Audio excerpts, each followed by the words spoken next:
പായസങ്ങളിലെ ഏറ്റവും എനിക്ക് ഇഷ്ടപ്പെട്ടതും ഞാൻ ഇടയ്ക്കിടയ്ക്ക് മോഹം തോന്നുമ്പോൾ ഉണ്ടാക്കി നോക്കാറുള്ളതുമായ ഒരു പായസത്തിൻ്റെ റെസിപ്പിയാണ് നിങ്ങൾ പരിചയപ്പെടുത്താൻ പോകുന്നത്.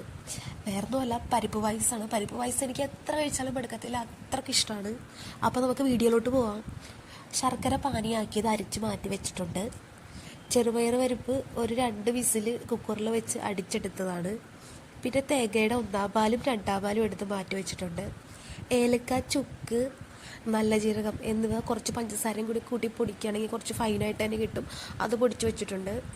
തേങ്ങ ചെറുതായിട്ട് അരിഞ്ഞത്, പിന്നെ പശുവിൻ നെയ്യ്, ഇത്രയും സാധനങ്ങളാണ് വേണ്ടത്.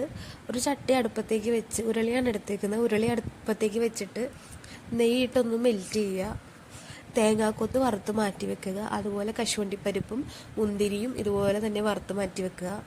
എന്നിട്ട് ആ ചട്ടിയിലോട്ട് തന്നെ നമ്മുടെ ശർക്കര ഉരുക്കിയ വെള്ളം ഒഴിക്കുക. അതൊന്ന് തിളച്ച് വരുമ്പോഴത്തേക്കും അതിനകത്തേക്ക് ചെറുപയർ പരിപ്പ് നമ്മൾ വേവിച്ചതും കൂടി ഇട്ടുക. പൊടിയിലോട്ട് കുറച്ച് തേങ്ങാപ്പാലും കൂടി ഒഴിച്ച് മിക്സ് ചെയ്തിട്ടാണ് ഞാൻ ഇതിലോട്ട് ഒഴിക്കുന്നത്. നന്നായിട്ടൊന്ന് മിക്സ് ചെയ്യുക. ആദ്യം 2/2 പാൽ ഒഴിച്ച് കുറച്ച് നേരം ഒന്ന് തിളക്കണം. അത് കഴിഞ്ഞ് ലാസ്റ്റാണ് 1/4 പാൽ ഒഴിക്കേണ്ടത്. 1/4 പാൽ ഒഴിച്ച് ഒരു 5 മിനിറ്റ് തിളപ്പിക്കുക. അതിനുശേഷം നമ്മൾ നെയ്യും കൂടെ തൂവിക്കൊടുത്ത് നമുക്ക് വാങ്ങി വെക്കാവുന്നതാണ്.